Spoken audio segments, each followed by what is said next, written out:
Tudo da Canção Nova em um só lugar. Canção Nova Play.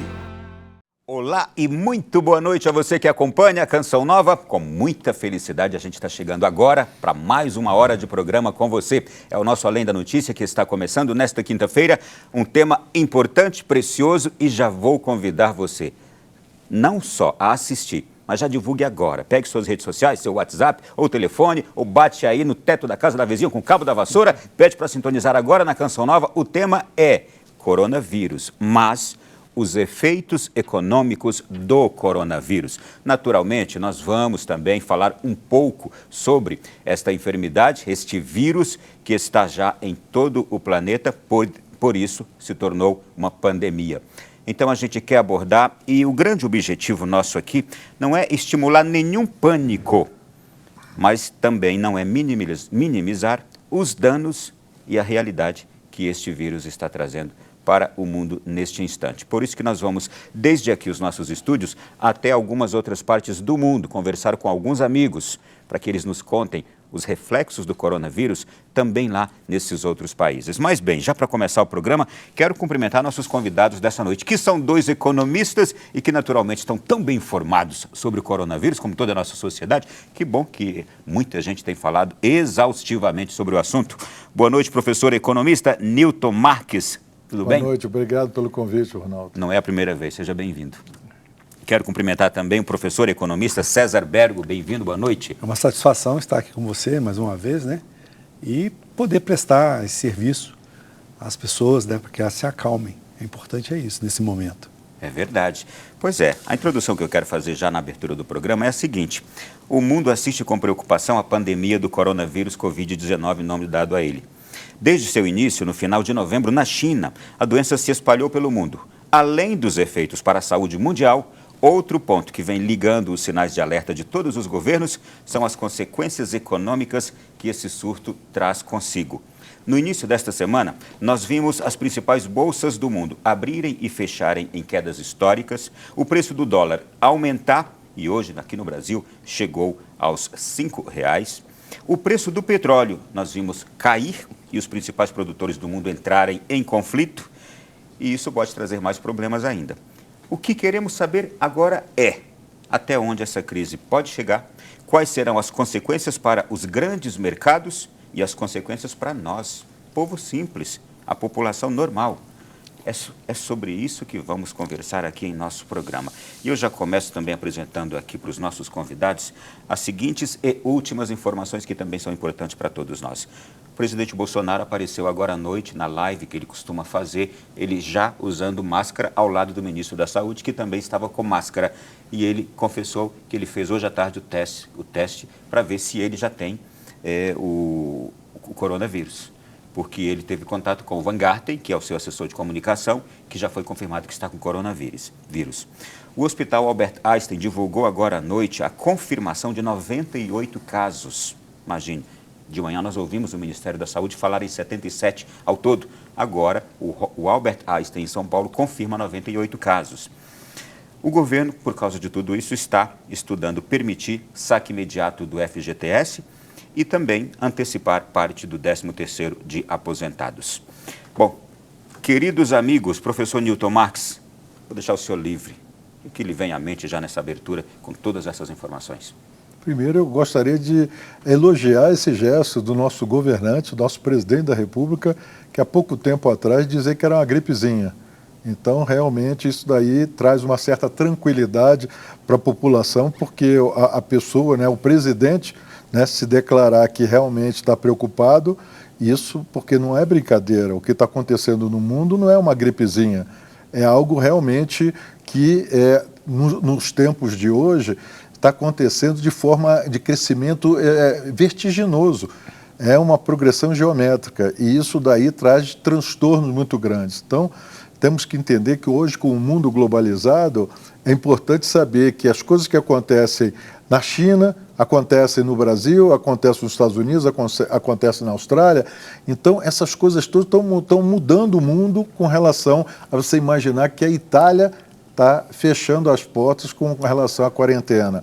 E os Estados Unidos também fecharam os aeroportos para os aviões que vêm da Europa. né? Então, A Eslováquia fez o mesmo no leste europeu agora. então você vê como é que essas coisas estão repercutindo no mundo de forma com que gere perda de produto e emprego.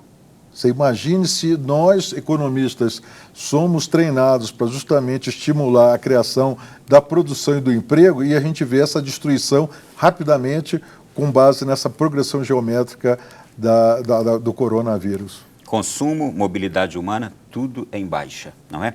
Apenas aqui enfatizando, o presidente disse que amanhã vai sair o resultado do teste que ele fez hoje. E ele espera não ter, né? Ele até brincou. E também, agora há pouco, em pronunciamento em rede nacional, ele sugeriu que as manifestações previstas para o próximo domingo, sugeriu que o melhor que não aconteçam agora, né? César Bergo, à vontade. Eu já fico preocupado com outras questões, sobretudo relacionadas a algumas partes da sociedade que tentam achar um culpado para o coronavírus. Para mim, na minha visão, ninguém ganha, todos perdem, né?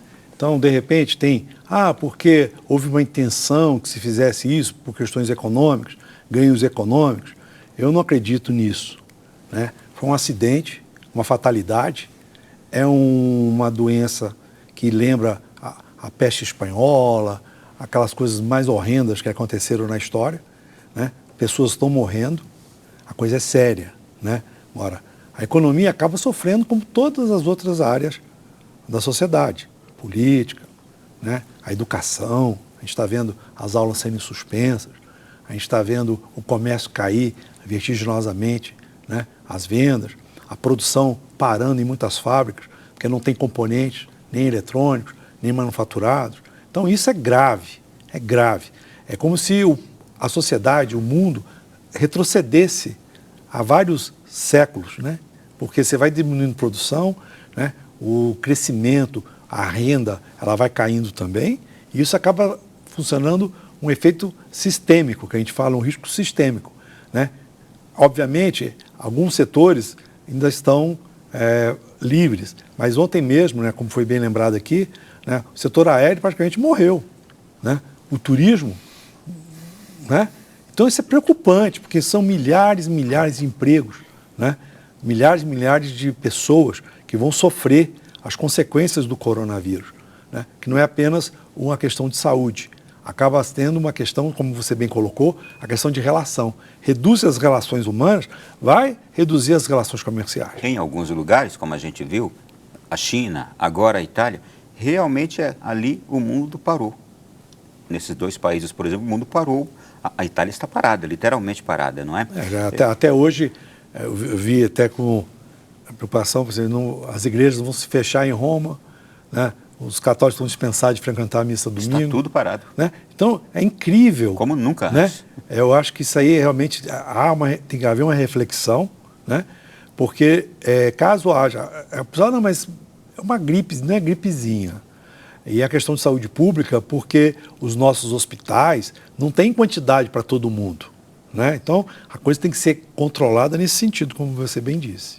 Muito bem, senhores. Olha, a gente já começou, já fez essa introdução, mas eu gostaria de chamar aqui agora o ministro da Saúde do Brasil, Henrique Mandetta, para nos trazer aqui uma palavra também sobre o coronavírus, particularmente a nossa realidade no Brasil.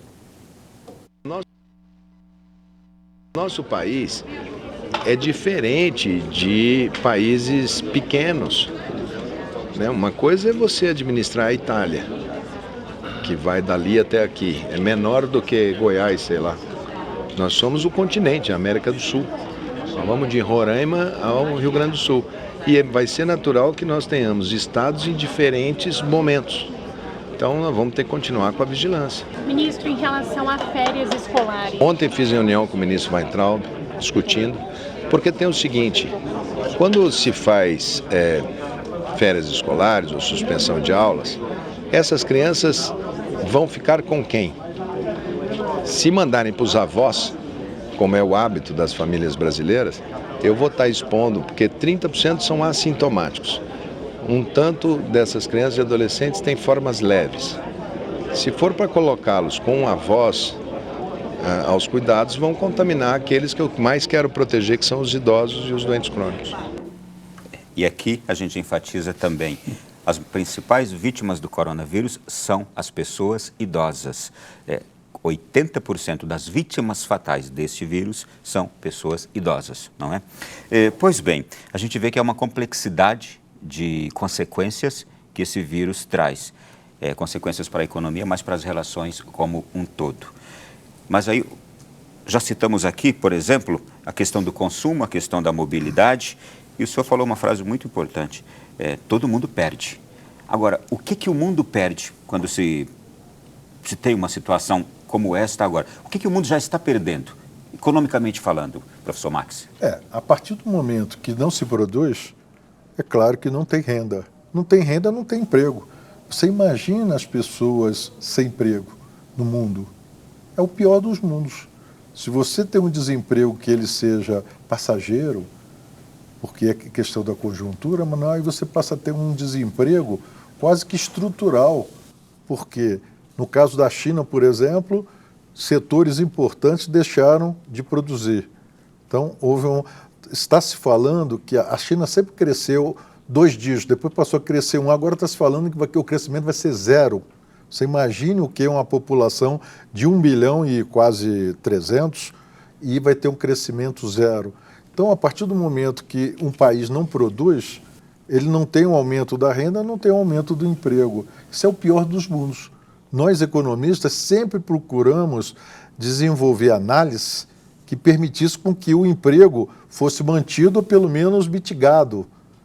Mas quando você vê algo que não tem mais controle e que vai provocar uma perda de produção, renda e emprego, é o pior dos mundos. Então, a gente não consegue vislumbrar a curto prazo, pelo menos, algo que possa ser considerado como positivo. Por quê? Porque vai depender da descoberta de uma vacina. E uma vacina eficaz. E de tal forma com que evite a continuação, a progressão desse vírus. E isso contaminar as pessoas. Então, a partir do momento que a gente não consegue vislumbrar, nós economistas sempre imaginávamos que a recuperação seria rápida, como se fosse um V, rápido, mas agora já está se falando em U, quer dizer, mas não sabe quanto tempo é que seria esse U. Outros já estão falando em L, quer dizer, cai e não sabe quando é que vai ser retomado. Então, isso daí, quando não existe essa expectativa, por isso que os mercados estão, né, sofrendo essa queda toda, porque não existe a curto prazo uma perspectiva de melhora. Porque a contaminação, conforme você falou, nós conversamos pela manhã, tinha uma informação, quando é agora à noite tem outra. Então as coisas estão se multiplicando muito rapidamente. Então isso daí deixa descontrolado tanto é que foi justamente declarado pela Organização Mundial da Saúde essa pandemia. Ouvindo alguns especialistas, daqueles mais qualificados no Brasil hoje, chegou-se a um determinado prazo de duração desse vírus ali no seu ápice, que é de mais ou menos 4 meses, segundo o que aconteceu na China, onde os números já começam a reduzir, mortes, contágio também. Ouvindo esses especialistas e imaginando também que o nosso país, por exemplo, com dimensões continentais, com o clima que a gente tem, ele está um pouco menos propenso a acontecer aqui o que aconteceu, por exemplo, na Itália, o que está acontecendo agora na Itália de parar tudo. Olhando para esse cenário assim, economicamente, o que um governo pode fazer se um país como o nosso não para? É afetado, e vai ser afetado e tudo indica que as coisas vão ficar bem duras ainda pelos próximos dias, talvez meses. Mas, economicamente, que medidas um governo pode tomar para que, e uma economia como a nossa também, interna, não seja tão afetado? Na realidade, o que acontece é que quando você fala dos Estados Unidos, ele tem bala na agulha, ele tem dinheiro para poder fazer os investimentos e gastar, você manter a população em casa e não sofrer as empresas no tocante a pagamento de salário, sem estar vendendo, né? Então as empresas não vendem, elas não têm receita, como é que elas vão pagar salário? Então a gente vê que os governos mais poderosos, eles vão ter recursos para isso. O Brasil não é o caso. Nós estamos vendo aí, né, a promessa com relação ao fundo de garantia, promessa com uma antecipação do 13º, isso tudo é louvável, é importante, mas não é o suficiente. E o que eu acho também é que o mundo inteiro, ele sempre reage a determinadas ações. Por exemplo, essa questão que nós já conversávamos na economia, das pessoas trabalharem em casa, né? Que seria até a ver com a mobilidade. As pessoas hoje estão pegando o hábito de fazer o trabalho em casa, né? Com o avanço da tecnologia. Me parece que vai ter que apressar isso agora, vai acelerar mais. Então, o que a gente pensava que ia levar algum tempo, talvez vai levar menos tempo agora, por uma necessidade. As pessoas vão ter que trabalhar em casa e vão ter que se virar, né? A produção vai ter que sair, obviamente, uma peça, não. Agora me preocupa também a área de medicamentos, né? Porque nós temos aqui no Brasil a importação praticamente de todos os insumos, né, farmacêuticos. Então, como é que vai agir? Então, o governo também precisa se antecipar a esse tipo de problema para ver os estoques de remédio, os estoques, verificar se está tudo tranquilo, para passar esses meses aí em que o pico da doença vai acontecer. Porque um televisor, um aparelho de som, você pode deixar de consumir, mas o remédio não, né? E também com relação ao impacto na moeda, que é o dólar, que encarece as importações, isso vai acabar sentindo também no bolso do cidadão comum brasileiro, né? Você vai ter um aumento no preço desses produtos. Ora, tudo isso colocado numa situação, o governo, ele tem que primeiro, como a gente já falou aqui, né, passar esperança e tranquilidade, e não pânico, né? Não dizer que é uma gripezinha. É importante que a população seja orientada de maneira correta, né, para o perigo que ela está correndo. Então, eu vejo, economicamente, vai ter certos impactos, poderá surgir coisas novas dessas relações, porque o ser humano, historicamente, sempre foi resiliente, né? Sempre saiu das crises, sempre saiu dos problemas de uma maneira até criativa, né? Usar a criatividade. Mas o que eu espero mesmo é que continue o que a gente costuma falar em economia, né? Dinheiro, riqueza e prosperidade, né? Não é a mesma coisa. Que as pessoas tenham riqueza, mas que elas consigam viver bem esse momento difícil, né? Com alegria e com caridade. Eu acho que é importante nas relações, não do ganha-ganha. Tem que ser assim, olha, eu vou ajudar o meu irmão, né, a ele não ter... se está doente, se está com um problema, vamos ajudar. Agora, economicamente falando, é inevitável que haja uma perda. É um momento de provação para a humanidade como um todo. Com certeza. Né? Para a humanidade como um todo. Daqui a pouco a gente vai voltar falando de outros aspectos ainda. Eu tenho umas surpresinhas aí para os próximos blocos. E você pode participar do nosso programa também, mandando já a pergunta que você quiser, que eu vou apresentar para os nossos convidados no último bloco do nosso Além da Notícia de hoje. Está aparecendo o número aí? DDD 61 3363 4729. DDD 61 3363 4729. Mande sua pergunta. Daqui a pouquinho a gente começa a abordar todas elas. Vamos para o intervalo e voltamos já. Voltamos aqui no Além da Notícia. O tema hoje é efeitos econômicos do coronavírus, mas a gente vai dar um giro mostrando outras coisas também a respeito do coronavírus por outras partes do mundo. Volto aqui com os nossos convidados e em meio a tudo isso tem uma notícia que eu acho que agrada um pouco ao povo brasileiro. A Petrobras diminui o preço da gasolina e do diesel nas refinarias a partir de amanhã. É por causa da queda do preço do dólar, não é, professor Marques? Não, ou melhor, o preço do petróleo. Do petróleo. Exato. Agora a combinação tem que ver. Essa subida do dólar foi tão grande, se a queda foi tão... e compensou, né? Mas enfim, mas se a Petrobras está fazendo isso, uma sociedade de economia mista não está fazendo média, né, para ninguém. É porque realmente fez a avaliação e realmente... Aí, nesse caso agora, a gente está vendo que existem muitas decisões que não necessariamente elas seguem o que era considerado como normal. Porque você imagine se chegar a um ponto de inviabilizar, por exemplo, vários setores, como é o setor de empresas aéreas, o setor... Aqui no Brasil tudo é feito através de rodovia. Então essas coisas todas têm que ser avaliadas. É claro que a Petrobras é uma empresa de economia mista, é uma sociedade anônima, mas ela também vê que é uma coisa que tem que ser lucrativa. Vamos né? só explicar brevemente para as pessoas que nos acompanham, que provavelmente não convivem muito com esse mundo. Qual foi o acontecimento, de que forma chegaram à conclusão lá, os maiores exportadores de petróleo brigaram entre si, por que baixaram tanto o petróleo, que causou essa crise nas bolsas agora no começo da semana? O que aconteceu para que o preço do petróleo caísse tanto? Explicando isso para o nosso povo. Tá. Primeira coisa, a partir do momento que o coronavírus começou na China, Isso provocou uma queda da produção econômica de todos os setores. Porque diminuiu na China. o consumo, né? Diminuiu o consumo. E aí, a partir desse momento, o que acontece? No mundo todo há um ajuste de demanda, ou seja, uma redução de demanda. O que acontece? Você continua produzindo petróleo e tem uma redução de demanda, é claro que o preço tem que cair. Aí, quando fizeram a combinação, porque a OPEP é um cartel, eles acertam os preços, e aí tem países que vivem só do petróleo, que é o caso da Arábia Saudita. A Rússia também depende do petróleo, mas não somente do petróleo. Mas tiveram uma discussão lá e isso daí gerou um ruído entre eles. E aí, com isso, saiu do acordo que tinha sido firmado entre eles, principalmente entre a Rússia e a Arábia Saudita. A Arábia Saudita falou, eu vou continuar mantendo a minha, ou talvez até vou aumentar minha produção. E aí, demanda cai, aumenta a produção, o que acontece com o preço? Cai, despenca. Então, foi isso que aconteceu e provocou. Aí você provoca a reação em cadeia em várias coisas, várias outras commodities, em várias coisas dentro da economia. E como mundial. é que isso influencia agora na alta do dólar? Por que o dólar aqui no Brasil aumentou tanto? Bom, primeiro é que a nossa economia, conforme o Bergo colocou, nossa economia não é economia de país desenvolvido. Na hora que existe uma incerteza no mundo, o que acontece? Os investidores, até mesmo investidores locais, investidores estrangeiros, mas investidores locais, sentem que a economia não suporta isso.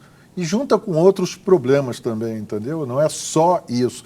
Mas acontece que manda os dólares para fora. Para onde é que vai? Os Estados Unidos, é o Porto Seguro, tá certo? Mas existe também um fator importante, que já existia um processo de política monetária de redução de taxa de juros. Então, o juro real no Brasil caiu drasticamente. Então, o investidor estrangeiro, que estava acostumado a ganhar muito nas aplicações financeiras no Brasil, ele simplesmente perdeu esse paraíso e está indo embora. Então, ele está resgatando os investimentos dele, seja de bolsa, seja de renda fixa, indo embora para os Estados Unidos. Então, já estava num processo desse. O dólar já vinha subindo, independente do coronavírus. Agora, o coronavírus, ele acaba provocando isso aí, por quê? Por exemplo, com a decisão dos Estados Unidos ontem de fortalecer o mercado americano, o dólar fica mais forte no mundo inteiro. Então, não é só fatores internos que estão fazendo com que o dólar suba, fatores externos, que o dólar está subindo no mundo inteiro. E o governo aqui do Brasil não consegue conter essa alta? Não consegue, porque você tem uma reserva cambial confortável, que fez com que o país passasse por esses anos todinhos sem que fosse um ataque especulativo em cima do real.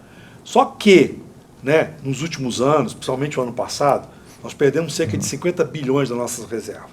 E o Banco Central agora está incisivo em vender dólar para tentar acalmar. Mas ele não pode fazer isso contra um mercado faminto de dólar. Senão ele acaba tendo prejuízo também. Não só uma questão de reduzir a reserva e não preservar o Brasil de ataques especulativos, como também em experiências passadas, em 1982, por exemplo, a gente sofreu com a moratória.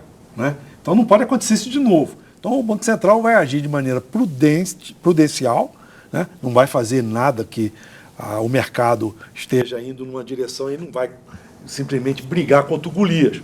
Então o governo tem como fazer, o Banco Central tem agido no mercado, mas isso tem um certo limite, porque o dólar, na verdade, se for analisar as questões econômicas brasileiras, não deveria estar nesse patamar que está. Então existe um fator especulativo aí, como diz o professor Newton, de demanda. Então há uma procura muito grande para o dólar. As pessoas agora acham que o negócio é comprar dólar, e acaba pressionando o preço da moeda. Obviamente vai continuar isso durante um período, mas é importante que a pessoa tenha prudência para não fazer mau negócio. Nós vamos agora, como a gente falou de mercado de dólar, nós vamos agora até os Estados Unidos. Nós vamos conversar com o Antônio Ribeiro Júnior, é investidor e analista do mercado financeiro. Ele conversa conosco diretamente dos Estados Unidos. Vamos ouvi-lo.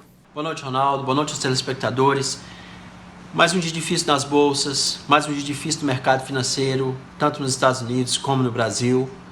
Mas eu acho que está na hora da gente parar um pouco, nós, consumidores, nós, pessoas comuns, e entender o que está acontecendo, até mesmo para a gente ter perspectiva de como as coisas deveriam ser resolvidas. Primeiro e mais importante é que o coronavírus não é um problema financeiro, é um problema de saúde, que está causando uma paralisação ou uma perspectiva de paralisação nas cadeias de produção mundial que está afetando a confiança dos investidores e afetando as bolsas. É importante que tenhamos perspectiva de como isso pode ser solucionado e como os mercados vão se acalmar. Temos que resolver o problema do coronavírus. Todas as iniciativas, todos os esforços dos governos, coordenadamente, têm que estar voltados para a solução do contágio ou da proliferação do vírus. Isso tem que ser resolvido primeiro e mais importante. Isso sendo resolvido, os mercados vão se acalmar. Sim, foi um dia difícil. A Bolsa de São Paulo caindo quase 15%, Dow Jones nos Estados Unidos caindo 10%, S&P 500 caindo 10%. Sim, muito difícil, todo mundo assustado. Temos que resolver o problema da proliferação do vírus e os mercados vão se acalmar. Tenho fé em Deus, tenho confiança, tudo vai dar certo. Os mercados vão voltar a curto, médio e longo prazo, mas tudo vai voltar ao normal depois que o problema da proliferação do vírus for solucionado. Tá aí, lá direto de Coral Gables, pertinho de Miami, nos Estados Unidos. Agora, o mercado só volta ao normal se a gente chegar, quando a gente chegar a um ponto decisivo do coronavírus? Olha, será? Ronaldo, até foi bom eu ter ouvido aquilo ali que o analista estava falando, que hoje se discute até que a questão, já que é muito ligada a nós economistas, que não é só a política monetária, ou seja, jogar dinheiro como está fazendo muitos países, os Estados Unidos jogando trilhões, é política fiscal. E isso o Bergo colocou muito bem. Se os países não fizerem de forma concertada, agirem com a política fiscal, o que é política fiscal? É gasto público, tá certo? Então tem que haver uma ação coordenada por esses países, Ronaldo, de tal forma que vai ter que mudar, as coisas vão ter que mudar. Por exemplo, ele falou, leitos. Aqui é insuficiente os leitos para o normal, quanto mais para o anormal. Então isso tudo vai ter que ser resolvido. Caso contrário, como é que você vai, com um monte de gente tendo coronavírus, vai ficar pelo meio do corredor? Como é que vai ficar dos hospitais? Eu ouvi hoje uma coisa muito interessante. O problema não é a gravidade do coronavírus, a letalidade dele é baixa. O problema é, se nós sofremos uma grande explosão do coronavírus, algum surto muito grande, que atinge muita gente ao mesmo tempo, é não ter como atender os mais necessitados, porque não teremos a quantidade de leitos o suficiente. O vírus não é grave. Agora, o problema é se tivermos uma explosão de casos. Esse é que é o grave problema. A gente vai ver como é que lá na Europa estão lidando com isso, porque lá a situação é um pouco mais dramática. Nós vamos agora até Bruxelas conversar com o nosso amigo Adriano Luiz. Ele vai trazer um relato para a gente daquela região ali, leste europeu, centro da Europa. Adriano, boa noite. Olá, Ronaldo e amigos da Canção Nova. O que parecia quase utópico tornou-se rapidamente uma realidade preocupante aqui na Europa. Uma semana atrás falava-se da Itália e hoje todos os países anunciam uma série de medidas e alguns mesmo medidas radicais, como, por exemplo, a Eslováquia, que fechou suas fronteiras a mais de 15 países. A Europa entra numa fase de emergência sanitária. Aqui na Bélgica, em 10 dias, o número de casos confirmados de Covid-19, de pessoas contaminadas, passou de 3 a 339 no dia de hoje, sabendo que nem todas as pessoas que apresentam sintomas são realmente examinadas. Há 2 dias, o governo belga anunciava uma série de medidas, de recomendações, entre elas que não se deveria ter eventos com mais de 1.000 pessoas, para que as pessoas trabalhassem em casa, se possível, para que mantessem uma distância, entre elas de 1,5 metro. Na tarde de hoje, os reitores se reuniram e tomaram a decisão de fechar os auditórios e as salas de aula de todas as universidades da Bélgica francófona até o dia 16 de abril. A Igreja Católica divulgou um comunicado anunciando o cancelamento de todas as celebrações. A partir deste final de semana, não serão celebradas missas em todas as igrejas do país até o dia 3 de abril. Isso se traduz por um gesto de solidariedade, principalmente com relação às pessoas mais expostas ao vírus, ou seja, as pessoas da terceira idade. Enfim, uma crise sanitária que mostra suas consequências em outros campos também, como, por exemplo, no campo econômico. A gente está... Agora há pouco eu vi aqui do professor Marx que E o que entendi foi que pode ser oportunidade para os nossos políticos, para a nossa classe política, fazer algo realmente construtivo com a responsabilidade devida que esse momento exige, tomando as providências urgentes e imediatas para que não tenhamos aqui, por exemplo, alguns exemplos do que está acontecendo na Europa. Não é isso? Talvez é o momento em que vai ser necessária a solidariedade, né? As pessoas trabalharem mais solidárias. E o político não fica de fora disso. Então, toda a sociedade vai ter que contribuir, né? E a política ela tem a sua importância. Por quê? Porque, como bem disse, você tem a questão fiscal, né? Que o Brasil não consegue tirar dinheiro e inventar dinheiro, né? Então, as coisas vão ter que ser de maneiras mais responsáveis, né? E isso a gente vai observar que vai ser uma exigência, né? Uma coisa mais importante em tudo isso, que foi dito aqui, tanto pelo correspondente lá da Bélgica, é que o que vale nesse momento é a confiança, né? A população não pode perder a confiança nas suas autoridades, né? Nos meios de comunicação. Então isso tem que ser mantido de uma maneira transparente e realmente a gravidade, a importância, e deve ser repassado de uma maneira tranquila e não escondida, né? E não minimizada. E isso também tem com relação à questão de mercado. O que eu costumo dizer é o seguinte: nesse momento, muitas vezes as pessoas falam, poxa, e agora? Tá bom para comprar? Eu falei, olha, ninguém sabe, porque ninguém ainda sabe onde está o furacão, o núcleo do furacão. O dia que alguém descobrir onde que está esse núcleo desse furacão, está lá na China, está nos Estados Unidos, está na Itália, onde que está o núcleo?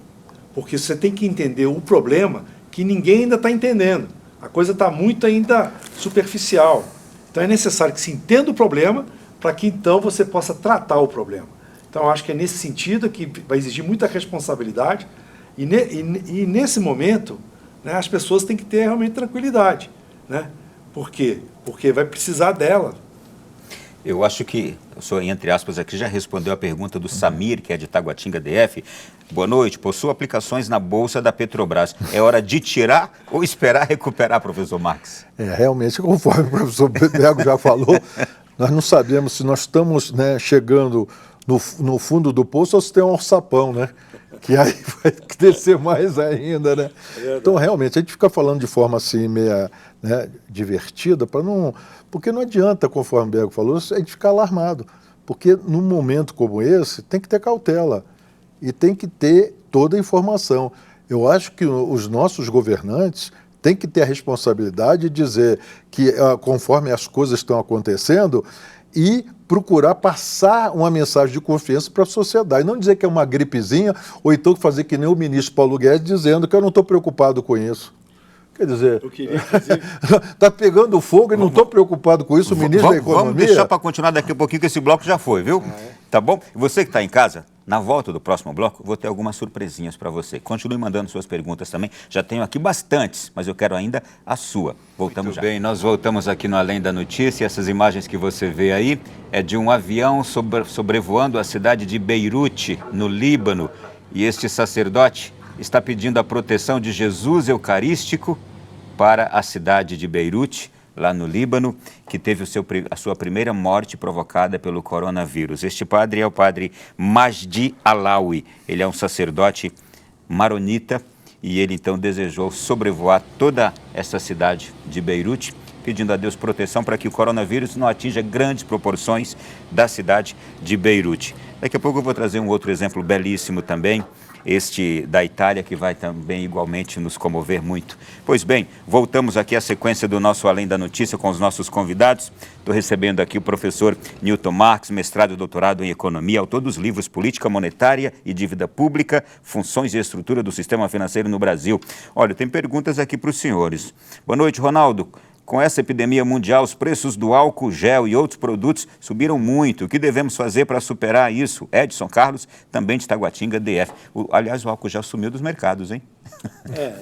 Na economia, a gente às vezes comenta assim, se tem alguém rindo, tem outro chorando, né? Então, você vê a questão da oportunidade, né? As pessoas estão atrás de máscara, estão atrás de álcool gel, desapareceram. Ou seja, a produção não está suficiente para aquilo que está sendo buscado. Isso é uma consequência também do momento em que vivemos, né?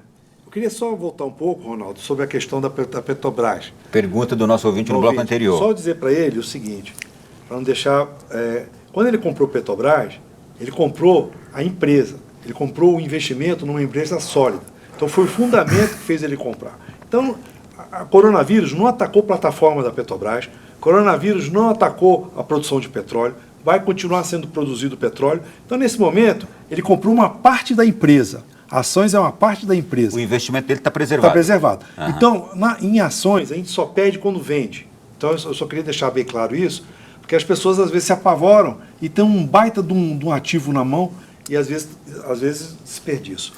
Professor Newton, a pergunta que tenho é a seguinte: com este problema do coronavírus, corre-se o risco de faltar produtos no mercado e também corre-se o risco de aumento de preços de alimentos, combustível? Meu nome é Rosenildo, da cidade de Sanharó, Pernambuco.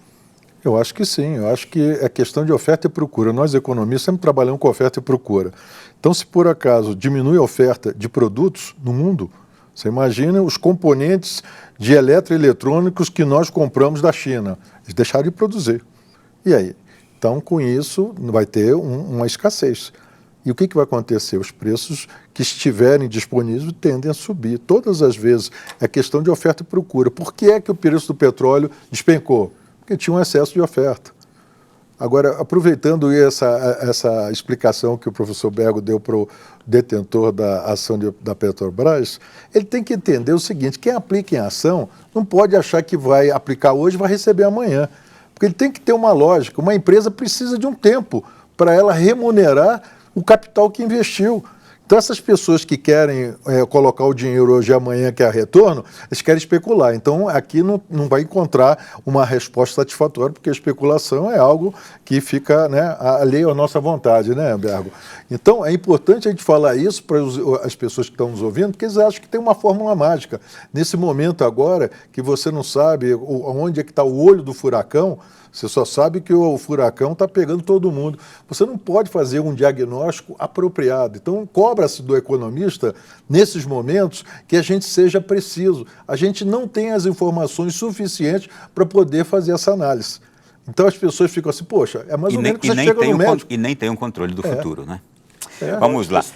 Deixa eu pular aqui que tem mais questões. Boa noite, muito bons esses esclarecimentos. Gostaria de saber se meu pai, que tem 81 anos e não sai de casa, se ele poderia pegar o coronavírus. Sou Roseli de Guaratinguetá. Essa aqui é uma pergunta mais para médico, mas eu quero saber se vocês dois estão bem informados aqui. Vamos lá. Professor Bergo. Na verdade, assim, depende do contato que ele tiver com outras pessoas. Apenas ficar em casa não garante que ele não vá pegar o coronavírus.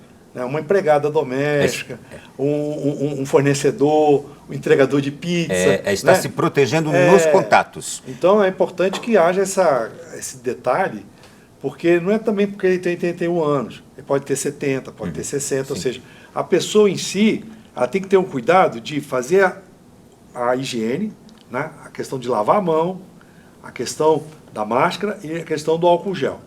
Então, se ela estiver fazendo isso, e também me parece que é importante o cuidado com as mucosas, né? Contatos com o rosto, essas coisas. Então, é uma educação que a pessoa tem que ser, porque muitas pessoas nem vê a hora que toque o rosto, né? Deixa eu acelerar mais questões aqui ainda. E apenas enfatizando aqui, a gente falou do álcool gel. Gente, tão e mais eficaz que o álcool gel é o vinagre de álcool. Atenção, o cheiro dele não é bom, como o do álcool gel, mas ele funciona até melhor do que o do álcool gel. E a indústria que produz o álcool gel não faz propaganda disso porque não interessa a ela. Então, é uma informação importante também que eu vi de especialista hoje, viu? Vamos seguindo aqui.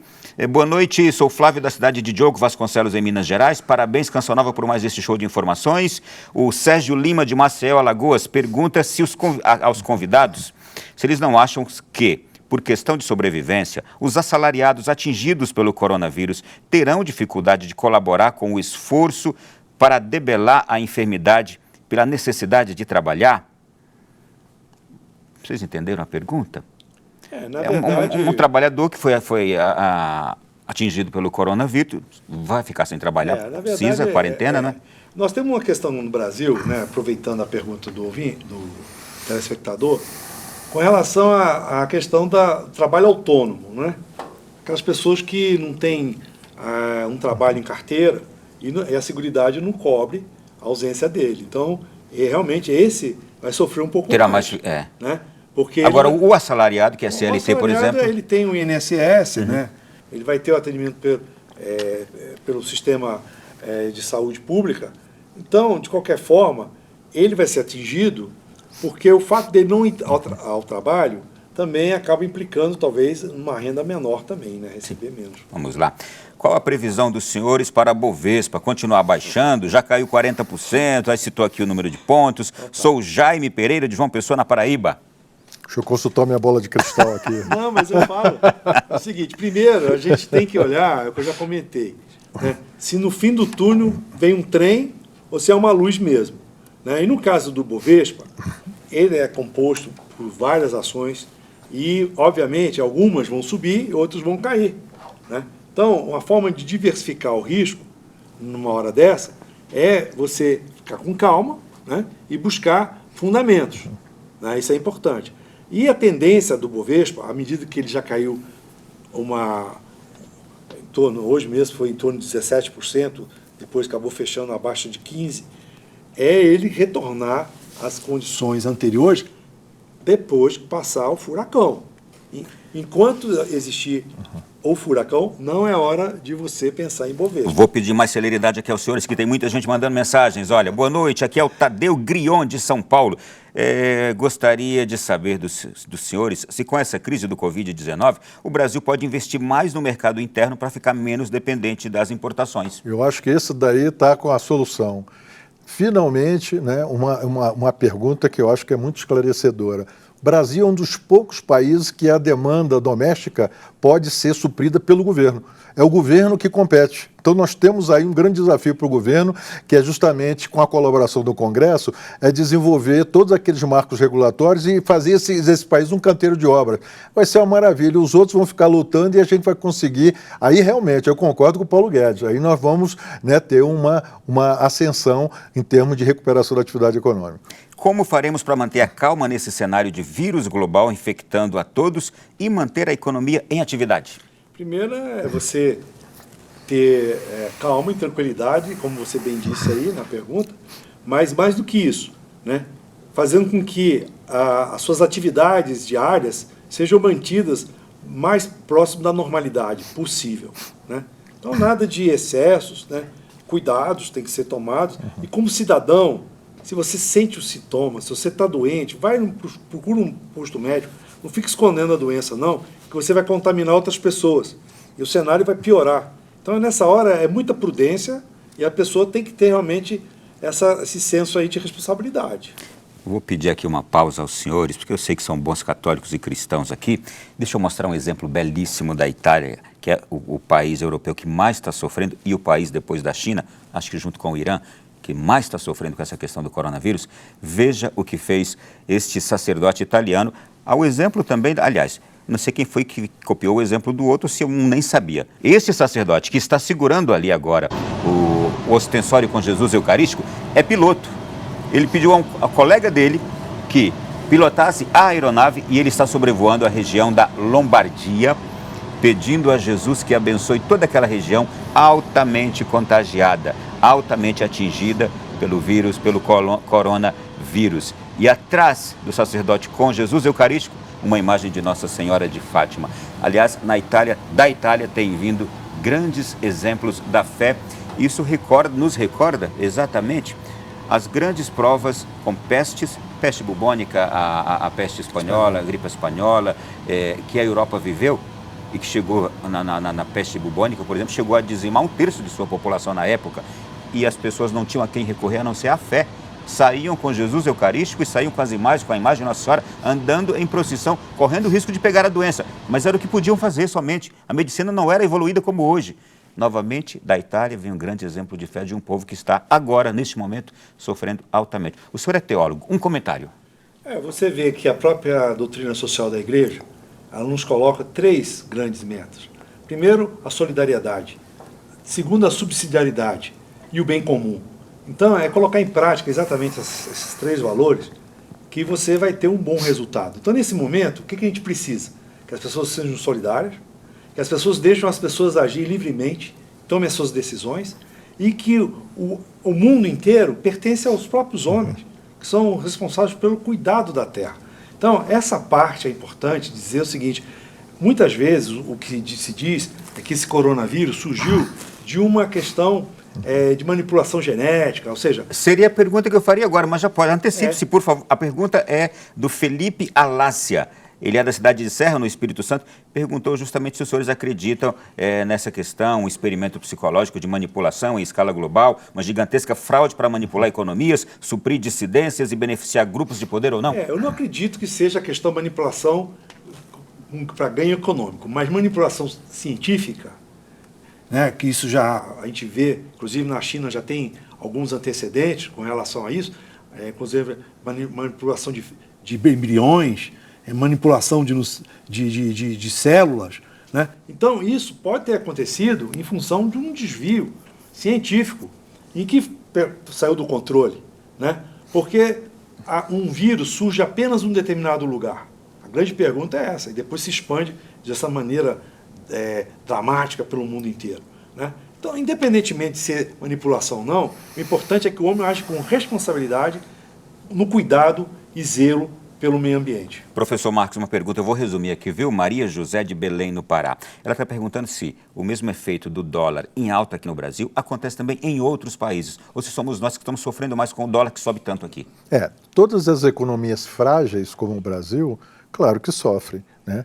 Agora, uns sofrem mais, outros sofrem menos, mas a filosofia, vamos dizer assim, a ideia central é que eles correm para países onde tem a moeda mais forte. Então, quais são os países que têm moeda mais forte? O principal posto seguro que eles correm é os Estados Unidos, ou então vão para o euro. Até mesmo o iene e o franco suíço também só eram postos seguros, né? E o importante é a definição de sofrimento, né? Sofrimento num país pobre é maior do que no sofrimento num país rico, né? A dificuldade de você ter recursos, né, para você falar em dólar, por exemplo, aqui vai se sofrer mais. Mas eu já falei no início do programa, inclusive, que isso é um fenômeno mundial. O dólar está se valorizando em todo o mundo, não apenas no Brasil. Uma pergunta última, 30 segundinhos aqui para essa pergunta.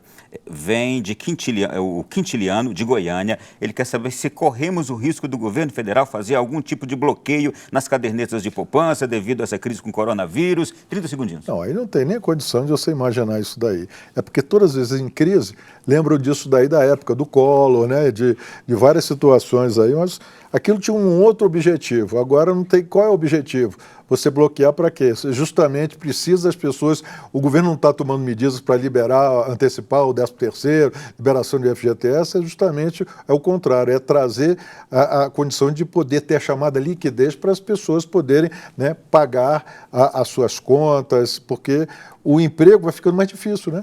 Olha, chegaram muitas perguntas também de ordem científica, que eu vou deixar para a gente abordar provavelmente no programa da próxima semana, que a gente estará ainda, lamentavelmente, imerso nessa temática toda. Eu quero aqui agradecer aos nossos convidados de hoje. Foi um prazer recebê-los mais uma vez e nos ajudaram a refletir tanto sobre isso. Professor Bergo, obrigado. Eu que agradeço essa oportunidade, né? E eu pedir às pessoas calma e tranquilidade nesse momento, né? O que a gente tem visto no mercado, sobretudo no mercado financeiro, né, é o chamado efeito manada, né? E eu acho que o efeito manada vai acabar virando efeito mais nada. As pessoas vão perder muito. Então, eu agradeço muito a oportunidade de estar aqui e passar esse pouco de esperança para as pessoas, né? Professor Marcos, obrigado. Eu que agradeço o convite, estarei sempre à disposição. E foi muito bom esse bate-papo, porque permitiu com que a gente pudesse ajudar aquelas pessoas que estão um pouco desesperadas e desesperançosas com relação ao futuro, né, desse país e do mundo mesmo, né?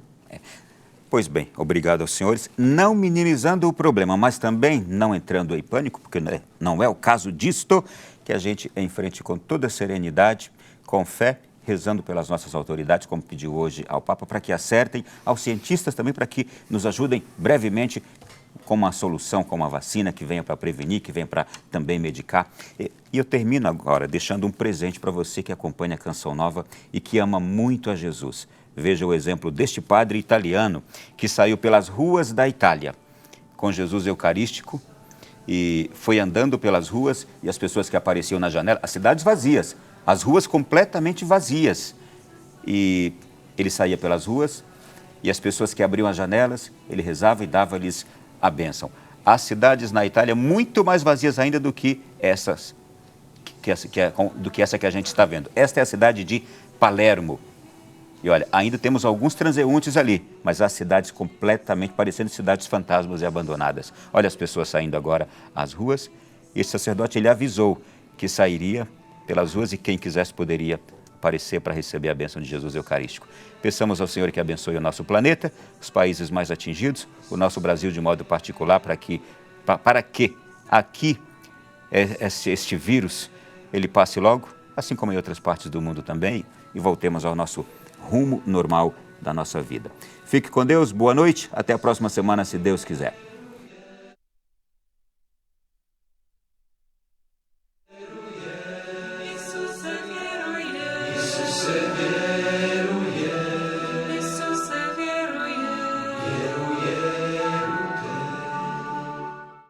Tudo da Canção Nova em um só lugar. Canção Nova Play.